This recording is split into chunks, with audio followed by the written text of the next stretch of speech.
ఆలోచించాలి. అంటే దేనికి ఉపయోగం లేని వారముగా, ఎవరికీ కూడా ఇష్టం లేని వారముగా, ఎందుకు ఈ జీవితం, ఎందుకు వచ్చిన బతుకు అని నిష్ఠూరాలతో, ఇబ్బందులతో, బాధలు అనుభవిస్తూ ఈ జీవితం ఇది చాళ్లే అనుకుంటూ అలాగే బ్రతికి చచ్చిపోదాం అని నిర్ణయించుకుని వెళ్ళిపోతున్నటువంటి మనలను మన ప్రభు వెదికి పట్టుకున్నాడు.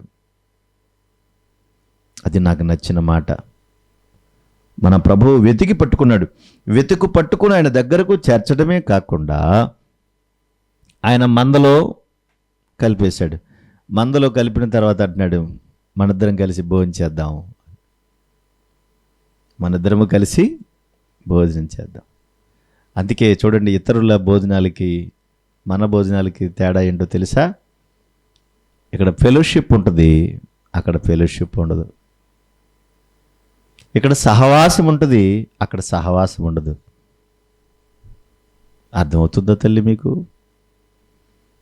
సహవాసానికి సామాన్యంగా జరిగేదానికి సంబంధమే ఉండదు. కులమత భేదాలు లేకుండా, ప్రాంతీయ భేదాలు లేకుండా ప్రభువే నా గురుగా ఉన్నాడు, ప్రభువు నన్ను ఏర్పాటు చేసుకున్నాడు, ప్రభువు నన్ను పిలిచాడు, నేను పలికాను, నా ప్రభు సన్నిధిలో నేనున్నాను, నా ప్రభువే నాకు సహవాసిగా ఉన్నాడు, ఆయన నాతో పాటు కలిసి భోజనం చేస్తున్నాడు. ఈ మాటలు వాళ్ళకి అర్థం కాకపోతే మరలా వాళ్ళు ప్రశ్నిస్తే ప్రభు అక్కడే చెప్పాడు. చూడండి, మరలా మరొక మాట అక్కడ చెప్పాడు. చూడండి, 12వ వచనంలో వాళ్ళు అడిగిన ప్రశ్న ఏంటి? మీ బోధకుడు ఎందుకు సుంకరులతో పాపులతో కలిసి భోజనం చేస్తాడు అని అడిగారు. అప్పుడు ప్రభు మాట్లాడుతున్నాడు. చూడండి, ఆయన ఆ మాట విని రోగులకే గాని ఆరోగ్యము గలవారికి వైద్యుడు అక్కర్లేదు కదా. రోగం వచ్చినోడికి డాక్టర్ కావాలి కానీ బాగున్నోడికి ఎందుకు? రోగం వచ్చినోడికి కదా డాక్టర్ కావాలి. బాగున్నోడికి అవసరం ఉందా? ఆరోగ్యం ఉన్నోడికి అవసరం ఉందా అంటే ఏం లేదు. కనుక మీరు ఆలోచించినట్టుగా నేనేం చేస్తున్నానంటే పాపులనే పిలవచ్చి తిని కానీ నీతిమంతులను పిలవరాలేదు. మీరు గొప్ప గొప్ప వాళ్ళు అనుకుంటే నేను మీకోసం రాలేదు. ఎవరైతే పాపులు అనుకుంటారో, ఎవరైతే తక్కువ అనుకుంటారో, ఎవరైతే నా వల్ల కాదనుకుంటారో వాళ్ళ కొరకే నేను వచ్చాను అన్నాడు. ఇప్పుడు చెప్పు, ఆ పాపుల లిస్టులో నువ్వు ఉన్నావా లేవా? ఉన్నావా లేవా? నేనున్నాను, మీరు కూడా అందులో ఉన్నాం.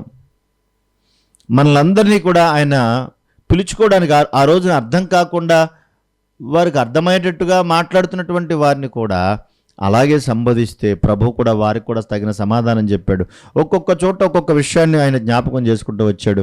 మీరు మాట్లాడుతున్నారు కదా, రోగుల కొరకు డాక్టర్ అవసరం లేదు కదా, అలాగని చెప్పాడా? రోగుల కొరకు డాక్టర్ అవసరం లేదు అలాగనే చెప్పాడా? నిజంగా ఆయన ఎంత గొప్పవాడంటే, నేను పాపులనే పిలువచ్చుతిని కానీ నీతిమంతులను పిలువ రాలేదు, నువ్వు పాపం అనుకుంటే నీ కొరకే నేను వచ్చాను అని ఆ రోజున ఆయన మాట్లాడినటువంటి మాట, 100 గొర్రెలు 100 గొర్రెలు ఉంటే 100 గొర్రెల్లోనూ ఒక గొర్రె తప్పిపోతే ఆ తప్పిపోయిన గొర్రె కొరకు నేను వెళ్తున్నాను అన్నాడు. ఒకవేళ నేను నీతిమంతుణ్ణి అనుకుంటే ప్రభువు నీకు ఎప్పుడు దూరంగానే ఉంటాడు, దగ్గరగా ఉంటాడా? నీతిమంతుల కొరకు నేను రాలేదు అని అన్నప్పుడు ఒకవేళ నువ్వు నీతిమంతుడు అనుకుంటే నీకు ప్రభు ఎప్పుడు దగ్గరగా ఉండడు. ఎందుకు అలా? నా కొరకు నువ్వు కాదు అనేది ప్రభువును దూరం పెట్టేస్తున్నాం గనక. లేదు ప్రభా, నేను ఆ విధంగా కాదు, నేను పాపిగానే బ్రతికాను, నీ దగ్గరకు వచ్చానంటే మనం నీతిమంతులుగా చేయడానికి ఇష్టపడతాడు.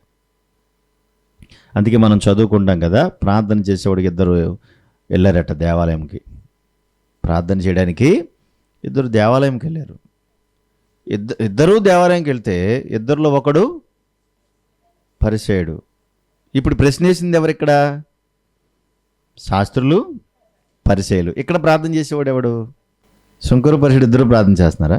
ఇక్కడికి వచ్చిండు ఒకసారి. లోకాసు వార్త 15వ అధ్యాయము 2వ వచన భాగం. పరిసయ్యులను శాస్త్రులను అది చూచి, అంటే అక్కడ ప్రశ్నించేవాళ్ళు ఎవరు? శాస్త్రులు, పరిసయ్యులు. ఇప్పుడు 2 ప్రార్థన చేయడానికి వెళ్ళారు కదా, అదే లోకాసు వార్త 18వ అధ్యాయం 10వ వచనం చూడండి. లోకాసు వార్త ప్రార్థన చేయుటకై ఇద్దరు మనుషులు దేవాలయంకి వెళ్ళిరి, వారిలో ఒకడు పరిసయుడు. అంటే అక్కడ ప్రార్థన చేసేవాళ్ళు ఎవరున్నాడు? పరిసయుడు ఉన్నాడా? అక్కడ ప్రభువును ప్రశ్నించిన వాళ్ళు ఎవరు? శాస్త్రులు, పరిసయులు. అంటే మరి ఈ పరిసయుడు ఎవరు? ఆ పరిసయుల్లోంచి వచ్చినోడే కదా. బాగా వినాలి. ఆ పరిసయుల్లోంచి వచ్చినటువంటి పరిసయుడే దేవాలయం దగ్గరకు వచ్చాడు, సుంకర కూడా అక్కడికి వచ్చాడు. కానీ పరిసయుడు ప్రార్థన ఎలా చేశాడు? పరిసయుడు నిలబడి, దేవా, నేను చోరులను, అన్యాయస్తులను, వ్యభిచారులను, ఇతర మనుషుల వలన ఈ సుంకర వలన ఉండనందుకు నీకు కృతజ్ఞతాస్తుతులు చెల్లించుచున్నానని ప్రార్థన చేశాడే. ఇప్పుడు ఈ ప్రార్థన చేసినటువంటి పరిసయుడు నీతిమంతుడు అనుకుంటున్నాడా, పాపిని అనుకుంటున్నాడా? ప్రభు ఏమన్నాడు? నేను పాపులనే పిలవచ్చి తిని కానీ నీతిమంతులను పిలవ రాలేదన్నాడు. ఇతను ఏమనుకుంటున్నాడు? అంటే దేవాలయంకి వచ్చినా కూడా ఏమనుకుంటున్నాడు ఇతను? అంటే ఇతని లోపల ఏమీ మార్పు లేదు. దాన్ని ఏమంటారు? ఆ అహంకారం, ఆ అతిశయం ఏమాత్రం తగ్గలేదు. మందిరానికి అయితే వచ్చాడు, తన దుష్టంతా కూడా దేని మీద ఉందంటే నాది, నేను అనేటువంటి అహం లోపల ఉంది. పరిసయుడే చూసారా, ఎక్కడికి వచ్చినా కానీ వీళ్ళ బుద్ధి పోదు. అర్థం చేసుకోవాలి. ఈ విధంగా బ్రతికే వాళ్ళు ఎక్కడున్నా ఒకటే, ఏ ప్రాంతంలో ఉన్నా ఒకటే, ఏం చేసినా ఒకటే, వీళ్ళ బుద్ధి మారదు. చూడండి, ధనం మీద దృష్టి పెట్టినాడు అనుకోండి, ఎక్కడికి వెళ్ళినా ఏం చేస్తాడు? ధనం మీద దృష్టి ఉన్నవాడికి ఎక్కడికి వెళ్ళినా ఏం చేస్తాడు? ఏమన్నా చెప్పండి, 2-3 మాటలు. ఆ దృష్టి ఉన్నవాడు ఏం చేస్తాడు? ఇప్పుడు మీ ఇంటికి వచ్చాడు అనుకోండి, ఆ దృష్టి ఉన్నవాడు ఏం చేస్తాడు? రాగానే ఏం చేస్తాడు? బాగున్నావా? బాగానే సంపాదించావు. రాగానే ఏమంటాడు? రాగానే ఒక మాట, బాగున్నారు అందరూ, రైట్, ఒకసారి అలాగా చూస్తాడు. పైన ఆకాశం అంతా చూస్తాడు, కింద భూమి అంక చూస్తాడు, అంతా లెక్కలు కడతాడు. అంత తర్వాత ఏమంటాడు? పర్వాలేదు, ఎంత వేసేవేంటి వెనక, ఎంత సంపాదించేవేంటి? ఏమడుగుతాడు? అంటే అతని దృష్టి ఎక్కడుంది? పరిసయుడే, అంటే ప్రభువుని నమ్ముకున్నవాడే, కానీ దృష్టి ఎక్కడుంది? ధనం మీదే ఉంది. ఇప్పుడు నీతిమంతుడు అవుతాడా? ఒక విశ్వాసిగా మీరు ఎక్కడికన్నా వెళ్ళినప్పుడు ఏమడుగుతారు? సాధారణంగా ఎవరినైనా ఏమడుగుతారు? ఒక విశ్వాసిగా చెప్పండి, ఏమడుగుతారు? ఎలా ఉన్నారు, ఏం చేస్తున్నారు, బాగున్నారా, ప్రార్థనకి వెళ్తున్నారా, బైబిల్ చదువుకుంటున్నారా, ఏమన్నా కొత్త బట్టలు నేర్చుకున్నారా, పాస్టర్ గారు ఎలా ఉన్నారు? ఆ పసలపూడి పాస్టర్ గారిని ఇప్పుడు అడుగుతాను, నేను ఇప్పుడు కూడా అడుగుతాను. ఆయన ఆ పేతురు గారు రాగానే అడుగుతాను, మీ పాస్టర్ గారు ఎలా ఉన్నారు ఆయన అంటే, బాగున్నారండి బాబా అంటాడు. ఆయన బాగున్నారండి. ఎందుకు మన మీద బాగా కౌంటర్ వేసాడు కదా ఆయన, అందుకని బాగా గుర్తున్నాడు ఆయన. ఎక్కడికి వెళ్ళినా మన దృష్టి ఒకటే. ఒక విశ్వాసి అయితే తప్పనిసరిగా మనము పైనున్న వాటి మీద మనసు పెడతాం, కానీ భూ సంబంధమైన వాటి మీద మనసు పెట్టం, వాటి గురించి పెద్దగా ఆలోచించం, పెద్దగా పట్టించుకోం. పరిసయ్యుడే, సన్నిధానానికి వచ్చినోడే, కానీ తన బుద్ధి అయితే మారలేదు, అలాగే ఉంది. కానీ మీరు ఆలోచించాలి. ఇప్పుడు ఇద్దరూ కలిసి ప్రార్థనకు వచ్చినా కూడా ఇతను ఇష్టానుసారంగా మాట్లాడుతున్నాడు. తనలో ఉన్నటువంటి అహంకారం తగ్గలేదు, గర్వం తగ్గలేదు, లోకం వైపే దృష్టి పెట్టాడు. ఇప్పుడు ఇటువంటి ప్రార్థన దేవుడు అంగీకరించాడా? అక్కడ అంగీకరించాడా? చూడండి, అక్కడ అంగీకరించాడా? వారానికి 2 మార్లు ఉపవాసం ఉంటున్నాను, 10వ వంతు చెల్లిస్తున్నాను, తనలో తాను ప్రార్థన చేసుకుంటున్నాడు అంటున్నాడు. మందిరానికి వచ్చాడు, అన్నీ చెప్తున్నాడు. చూసారా, చాలామందికి అదే ఉంటుంది. ఎక్కువ మందికి ఎక్కడుంటో తెలుసండి, ప్రార్థనకు వస్తారు కానీ ప్రార్థన మీద దృష్టి ఉండదు. ఎక్కడుంటో చెప్పినా కానుకలు పెట్టి మీద ఉంటుంది. ఎక్కడుంట దృష్టి? కానుకలు పెట్టి మీద ఉంటుంది. పర్వాలేదు, బాగానే వెళ్తున్నాయి లోపలికి, పర్లేదు, బాగా పడుతున్నాయి అందులో, పర్లేదు, బాగా వేస్తున్నాడు, బాగా సంపాదిస్తున్నాడు అనుకోండి. ప్రార్థనకు వచ్చావు కానీ దృష్టి ఎక్కడుంది? దాని మీదే ఉంది. ఇప్పుడు మీరు ఆలోచించాలి. ఆ రోజున శాస్త్రులు, పరిసయ్యులు పాపులతో, సుంకరులతో కలిసి మీ బోధకుడు తిరుగుతున్నాడంటే 100 గొర్రెలు తప్పిపోయాయి, ఒకటి వెతకడానికి యజమాని వెళ్ళాడు కదా, నేను అది చేస్తున్నాను. అలా చేసినప్పుడు నేను దొరికాను. నువ్వు దొరికితే ఇదిగో ఈ పరిసయ్యుడు ప్రార్థన అసలు చెయ్యం మనం. నువ్వు దొరికితే నువ్వు ఎక్కడ దొరికావో ఇప్పుడు నువ్వు ఆలోచించు. వెంటనే ఆ సుంకరి కూడా ప్రార్థన చేస్తున్నాడు. అక్కడ 13వ వచనంలో, సుంకరి దూరముగా నిలుచుండి ఆకాశం వైపు కనులెత్తుటకైన ధైర్యము చాలక రొమ్ము కొట్టుకొనొచ్చు, దేవా పాపినైన నన్ను కరుణించుమని పలికెను. ప్రభు ఏం చెప్పారు? నేను పాపులనే పిలవచ్చి తిని కానీ నీతిమంతులను పిలవరాలేదు. సుంకరి ఏమంటున్నాడు? దేవా పాపినైన నన్ను కరుణించమంటున్నాడు. నువ్వు పాపివా? అయితే నీ కొరకే నేను వచ్చాను నాయన, నీ పాపమును శుద్ధీకరించడానికి నేను వచ్చాను అన్నాడు. వెంటనే ఆయన ఏం చేశాడు? అక్కడ చూడండి, అక్కడ 16వ వచనంలో 14లో, అతని కంటే ఇతడు నీతిమంతుడుగా తీర్చబడి తన ఇంటికి వెళ్ళనని మీతో చెప్పుచున్నాను అన్నాడు. ఇప్పుడు ఎవరు దొరికారు ఇక్కడ? పరిసయ్యుడు గొప్పవాడుగా అనుకున్నాడు, కానీ పరిసయ్యుడు మాత్రం పట్టబడలేదు. దూరంగా ఉన్నాడు, ప్రభువుకి దూరంగా ఉన్నాడు. మందిరంలోనే ఉన్నాడా? మందిరంలోనే ఉన్నాడు, కానీ ప్రభువుకు మాత్రం దూరంగా ఉన్నాడు. మీరు అర్థం చేసుకోవాలి, మందిరంలోనే ఉన్నాడు కానీ ప్రభువుకు దూరంగా ఉన్నాడు. సుంకరి ప్రభువుకు దూరంగా ఉన్నాడు కానీ దేవునికి దగ్గరయ్యాడు. ఇప్పుడు ఏది కావాలి? ఏది కావాలి? పనికిరాని వారముగా, ఎందుకు ఉపయోగం లేని వారుగా మనం కూడా అలాగలా తిరుగుతున్నాం, లోకంలో బడి తిరుగుతుంటే మన ప్రభువు మనల్ని వెతికి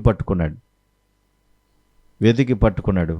ఆ రోజున మీరు దొరికేటప్పటికి నిజంగా ప్రభు ఎంత ఆనందపడి ఉంటాడు ఆ రోజున. జాన్ ప్రకాష్ దొరికాడు అనుకోండి, దొరికిన తోడనే ఆ రోజున ఎంత ఆనందం కలిగింది. అక్కడ ఉంది కదా లోకాసు వార్తలో, చూడండి, లోకాసు వార్తలో దొరికిన తోడనే ఆ రోజున వారు పడినటువంటి ఆ ఆనందాన్ని ప్రభు అక్కడ వ్యక్తం చేస్తున్నాడు. వాళ్ళకి అర్థం కావడానికి చెప్తున్నాడు ఆ మాటలని చాలా చక్కగా. చదవండి 15. నీతిమంతుల కంటే కలుగు సంతోషము కంటే మారు మనసు పొందు ఒక్క పాపి విషయమై పరలోకమందు ఎక్కువ సంతోషం కలుగునంటే, ఒక్క పాపి అంటే తప్పిపోయిన గొర్రెపిల్ల, తప్పిపోయిన గొర్రె తప్పిపోయింది, ఎక్కడెక్కడో తిరుగుతుంది, కానీ ప్రభు తన వాక్కు చేత దాన్ని పట్టుకున్నాడు, అది దొరికింది, సంతోషంతో దాన్ని తీసుకుని వచ్చాడు. ఎంత ఆనందాన్ని సంపాదించుకుంటున్నాడో అక్కడ రాయబడిన మాట 5వ వచనంలో, అది దొరికినప్పుడు సంతోషముతో దానిని తన భుజముల మీద వేసుకుని ఇంటికి వచ్చి తన స్నేహితులను పొరుగు వారిని పిలిచి అట్లా అది దొరికినది అని. ఈ మాటలన్నీ ఎవరు చెప్తున్నాడు? అసలు వాళ్ళు వేసినటువంటి ప్రశ్నకు సమాధానంగా ఎన్ని విషయాలు చెప్పాడండి ప్రభు. అన్ని ఉపమాన రీతిగానే బోధించాడు. ఏంటి అలా మాట్లాడుతున్నావు, పిచ్చి పిచ్చిగా మాట్లాడుతున్నావు, ఏమనుకుంటున్నావు నువ్వు అన్నాడా? ఏం మాట్లాడలేదు, స్ట్రైట్ ఫార్వర్డ్గా ఎప్పుడూ చెప్పలేదు. వాళ్ళు అడిగే ప్రశ్న ఒకటి, ఈయన ఇచ్చే సమాధానం ఒకటి. వాళ్ళ మాటలన్నీ విచిత్రంగా ఉంటాయి. శిష్యులు చోట అంటారు, ప్రభా నీ నామమున దెయ్యములను కూడా మేము ప్రార్థన చేస్తుంటే గడగడగడలాడుతూ వెళ్ళిపోతున్నాయి ప్రభా అని. ప్రభు అన్నాడు, అలాగా ఆకాశం నుండి ఒకడు పడ్డాడు రా పెద్దోడు, అది చాలా భయంకరమన్నాడు అన్నాడు. వీళ్ళేమన్నారు? చాలా సంతోషంగా చెప్పారు. మనమైతే ఏమంటాం? స్కూల్లో ఇవాళ నన్ను అందరూ గుడ్ బాయ్ అన్నారు అని చెప్పి కొడుకు వచ్చి చెప్పాడు అనుకోండి, వెంటనే మనం ఏమంటాం? అలాగా, వెరీ గుడ్ అంటామా? ఇంకేమంటామా? తిడతాం వాళ్ళని, ఎందుకురా పొగిడారు నిన్ను అంటామా? వెరీ గుడ్ అంటాం. మనం కూడా చాలా ఆనందపడతాం. ప్రభు అంటున్నాడు, ఆకాశం నుండి పెద్దోడు పడ్డాడు, అది నువ్వు చూడలేదా? అయినప్పటికీ జీవగ్రంథములో మీ పేర్లు రాయబడ్డాయని సంతోషించండి, దెయ్యాలు పోని అని కాదు అన్నాడు. అంటే ఏది గొప్పదని? జీవగ్రంథములో పేరు రాయబడ్డమే గొప్ప, దెయ్యాలు పోవడం పెద్ద విశేషమేం కాదు అది. కానీ దృష్టి దేని పెట్టారు ఇప్పుడు అందరూ? యేసుక్రీస్తు నామములో ఏమైపోవాలి? దెయ్యం వదిలిపోవాలి. యేసుక్రీస్తు నామంలో దెయ్యం వదిలిపోవాలి. కానీ యేసుక్రీస్తు నామంలో ఒక ఆత్మను జీవగ్రంథంలో పేరు వచ్చేలా చేయగలుగుతామా? అది ఇంపార్టెంట్. ఆ రోజున తప్పిపోయిన దాన్ని దొరికి సంపాదించుకున్నాను అన్నాడు. ఇంకా కింద వచ్చిన వాళ్ళ దగ్గరికి వెళ్తే అలాగే చాలా విషయాలు చెప్పాడు. ఆ విషయాలన్నీ కూడా మనం అర్థం చేసుకుంటే ఒకే ఒక్క మాట, నేను పాపులనే పిలవచ్చి తిని అనేటువంటి మాట. అందుకే పౌలు గారు పట్టబడిన తర్వాత ఆయన మాట్లాడినటువంటి మాట తిమోతికి రాసిన మొదటి పత్రిక 1వ అధ్యాయం, తిమోతికి రాసిన మొదటి పత్రిక 1వ అధ్యాయము 15వ వచన భాగం. పాపులను రక్షించుటకు క్రీస్తు యేసు లోకమునకు వచ్చెనను వాక్యం నమ్మదగినది, పూర్ణ అంగీకారమునకు యోగ్యమైనదనై ఉన్నది, అట్టి వారిలో నేను ప్రధానుడను అన్నాడు. అంటే ఆ 16వ వచనంలో కూడా ఆ ప్రధాన పాపినైనా అన్నాడు. చూసారా? ఆ ప్రధాన పాపినైనా అన్నాడు. నేను పాపిని, ప్రధాన పాపిని, అంతేకాదు పాపులలో ప్రధానమైన పాపిని. కానీ నా ప్రభువు నన్ను కనికరించాడు. అదే చెబుతున్నాడు 12వ వచనంలో, పూర్వము దోషకుడను, హింసకుడను, హానికరుడను, నన్ను తన పరిచర్యకు నియమించిన నమ్మకమైన వానిగా ఎంచినందుకు నన్ను బలపరిచిన మన ప్రభు అయిన క్రీస్తు యేసుకు కృతజ్ఞుడనై ఉన్నాను. తెలియక అవిశ్వాసం వలన చేసి తిని గనుక కనికరింపబడ్డాను అన్నాడు. అంటే ఏంటి? నేను పాపిని అని ఒప్పుకున్నాడు. ఇప్పుడు మళ్ళీ అడుగుతున్నాను మిమ్మల్ని, పాపి చేసే ప్రార్థన ప్రభు అంగీకరిస్తాడా? అంగీకరించడా? పాపి చేసే ప్రార్థన ప్రభు అంగీకరిస్తాడా? అంగీకరించడా? వింటాడా? ఆయన వింటాడు. ఎప్పుడు వింటాడు? హృదయపూర్వకంగా నువ్వు పశ్చాత్తాపపడి, ప్రభా నేను పాపిని క్షమించమన్నప్పుడు క్షమించి నిన్ను అంగీకరించి నీకు పరిశుద్ధతనిచ్చి తన సన్నిధికి తన హక్కును చేర్చుకుంటాడు. ఆ తర్వాత కూడా మళ్ళీ అలాగే పాపం చేస్తూ బతికితే అప్పుడు శిక్ష వేస్తాడు. అర్థం చేసుకోవాలి. పాపిగా ఉన్నప్పుడు హక్కును చేర్చుకుని మన ప్రార్థన విని తన పరిశుద్ధతలోనికి ఆహ్వానించి తన మందిరంలోనికి ఆహ్వానించి నడిపించాడు. కానీ తర్వాత అదే పాపాన్ని చేస్తే మనకేమేస్తాడు? మరలా శిక్ష వేస్తాడు. శిక్ష ఎందుకు వేయాలి అంటే నువ్వు మరలా ఆ పాపపు స్థితిలోనికి వెళ్ళకూడదని. తప్పిపోయిన దానిని వెదకి పట్టుకుని తన సన్నిధిలోనికి చేర్చుకుని హక్కును చేర్చుకుని నిలబెట్టాడు. అందులో అపొస్తలుడైన పౌలు గారు ఉన్నాడు.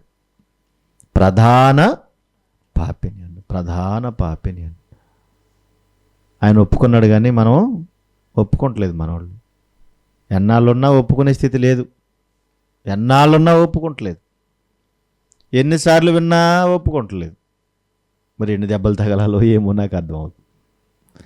ఎన్నాళ్ళున్నా ఒప్పుకోవటం లేదు. ఎన్ని మాటలు విన్నా ఒప్పుకోవటం లేదు. వెయిట్ చేస్తారు, అలా చూస్తూనే ఉన్నారు.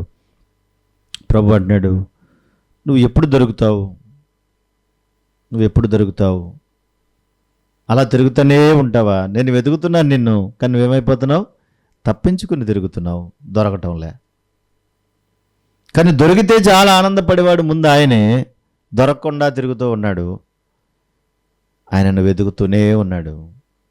అందుకనే అందరం ఆరోగ్యంతో ఉండి ప్రభు దయ వల్ల మన చుట్టూ ఉన్నటువంటి వారు కూడా కాస్త అలా ప్రయాణం చేయగలుగుతున్నారు, చూడగలుగుతున్నారు, నడవగలుగుతున్నారు, బ్రతుకున్నారు. పిల్లలు ఆలోచించాలి. ఇంతకుముందు మనం చదువుకున్నటువంటి లూకాసు సువార్తలో అక్కడ మనం చదువుకున్న మాట 15వ అధ్యాయంలో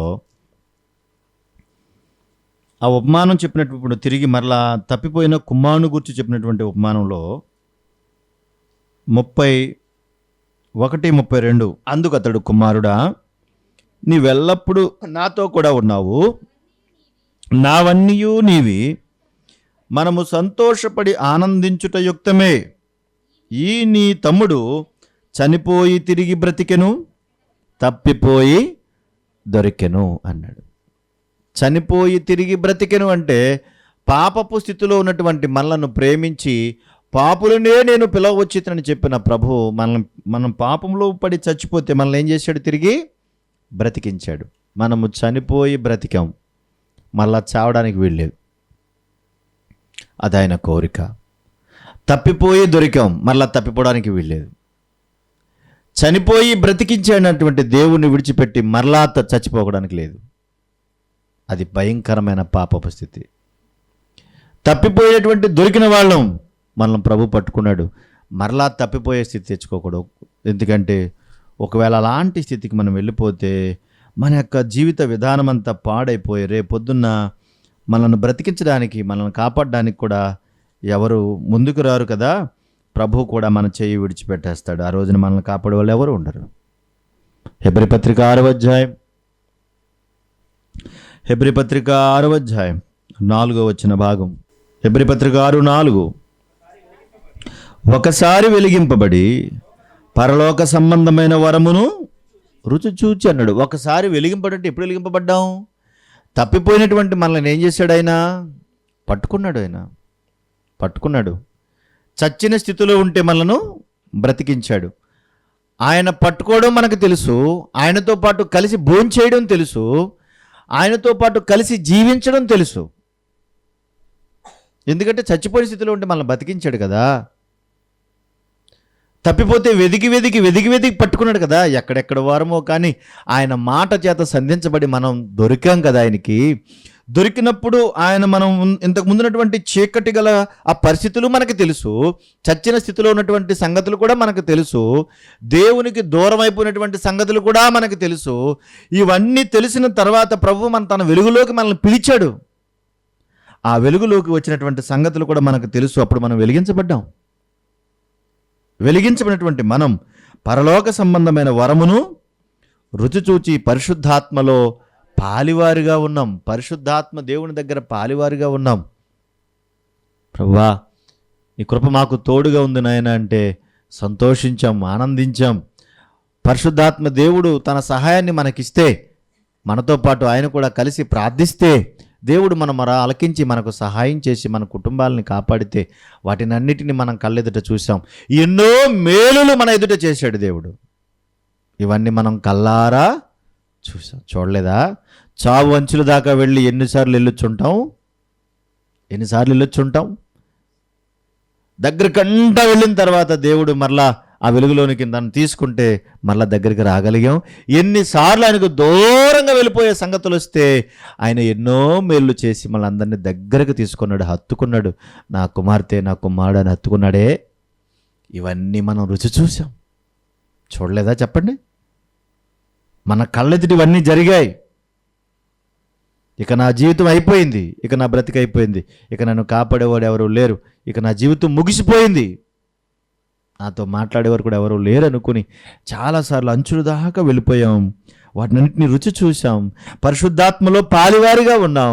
అక్కడ మాట్లాడుతున్నాడు, దేవుని దివ్య వాక్యమును రాబో యుగ సంబంధమైన శక్తుల ప్రభావమును అనుభవించిన తర్వాత, ఇవన్నీ మన కళ్ళెదురుగుండా అనుభవించాం.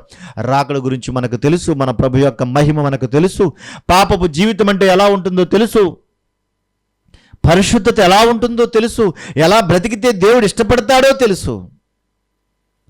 ఇవన్నీ తెలిసిన తర్వాత మళ్ళా తప్పిపోతే, ప్రభువుకు దూరం అయిపోతే, చావుకు దగ్గరైపోతే, ప్రభువుకు దూరం అయిపోతే ఎలా? అక్కడ మాట చూడు, తప్పిపోయిన వారు తమ విషయములో దేవుని కుమారుని మరలా సిలువ వేయచ్చు అన్నాడు. చూసారా? ఏ పాపులనైతే నేను పిలువ వచ్చానో అని అన్నాడో, నేను రోగుల కొరకే వచ్చాను అని అన్నాడో, ఆ పిలుపుని అందుకుని వచ్చినటువంటి మనలను, తనను హత్తుకుని మనల్ని ప్రేమిస్తే మరలా ఆ పాపపు స్థితిలోనికి వెళ్ళిపోయి ప్రభువుని విడిచిపెట్టి దూరంగా తిరుగుతూ ఉంటే, చేసిన మేలులు మర్చిపోతూ ఉంటే, అలా తప్పినటువంటి వారు బాహాటముగా ఆయనను అవమానపరుచుచున్నారు అన్నాడు. బాహాటముగా అంటే ఏంటి? ఇంతకుముందు మందిరంలో అవమానపరిచారు, మందిరం వరకే తెలిసింది. ఇప్పుడు ఆ అనుభవాన్ని, ఆ రుచిని అంగీకరించి తెలుసుకున్న తర్వాత ప్రభువుని విడిచిపెట్టి మళ్ళా దూరంగా వెళ్ళిపోయి అందరిలోనూ అవమానపరుస్తున్నారు ప్రభువుని. అక్కడ రాయబడిన మాట, ఇలాంటి వారిని మరలా మారు మనసు పొందినట్లు అట్టి వారిని మరలా నూతన పరచుట అసాధ్యం అన్నాడు. ఇప్పుడు మీరు ఆలోచించాలి. ప్రభువారు తప్పిపోయిన వారిని వెదకి పట్టుకున్నాడు. ఆయన అందులో మనం ఉన్నాం, మనల్ని వెదకి పట్టుకున్నాడు. ఆ రుచి మనం చూసాం. మరలా దూరం అయ్యే పరిస్థితులు రాకూడదు. జీవితకాలం మట్టుకు ఆయనకు దగ్గరగా బ్రతకడానికి మనల్ని ఇష్టపడుతున్నాడు. మీకు తెలుసు కదా, పౌలు ఏమన్నాడు? పాపులలో నేను ప్రధాన పాపిని ప్రవ్వా, పూర్వం నా బ్రతికిది ప్రవ్వా అన్నాడు. ఆ తర్వాత మరలా ఆ స్థితిలోకి వెళ్ళాడా? ఒక్కసారైనా మీరు అర్థం చేసుకోండి. ఒక్కసారైనా స్థితిలోకి వెళ్ళాడా? వెళ్ళలే. పూర్వం నేను దోషకుణ్ణి అన్నాడు. మరలా ఆ దోషకుడు అనే లక్షణాలు వచ్చాయా?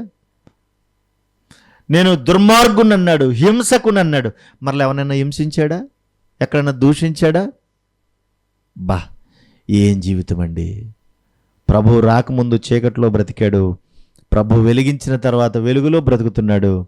తన జీవితం ముగించుదకు వచ్చే వరకు కూడా అంటాడు, మంచి పోరాటము పోరాడి తిని, నా పరుగు కడముట్టించి తిని, నా కొరకు నా విశ్వాసమును కాపాడుకుంటుని. అబ్బా, అదండి నిజమైనటువంటి క్రైస్తవ జీవితం. మన జీవిత పరుగు ముగిసిపోయే వరకు, జీవితాన్ని ముగించుకునే వరకు పరుగు ఆక్కడానికి వీల్లేదు.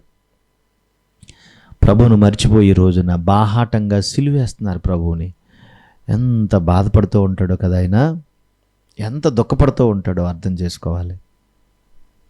ఒక కన్న తండ్రి బిడ్డ గుండ్ల మీద తంతు ఉంటే, ఎదుగొచ్చిన కొడుకు తంతుంటే ఎంత దుఃఖపడతాడో అంతకన్నా భయంకరమైన దుఃఖం. ఎందుకంటే పాపమని నిన్ను వెదికి నిన్ను పట్టుకుని తన హక్కును చేర్చుకుంటే, మరలా నువ్వు గుండ్ల మీద తన్ని పాపపు జీవితమే నాకు బాగుందని వెళ్ళిపోయావు.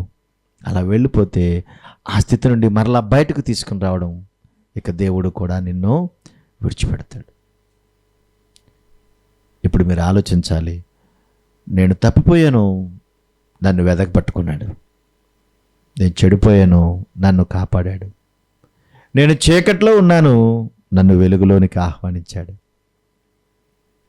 చనిపోయిన వారిని బ్రతికించాడు, తప్పిపోయిన దానిని వెదకి పట్టుకున్నాడు. మన జీవితం అంతా ఇదే.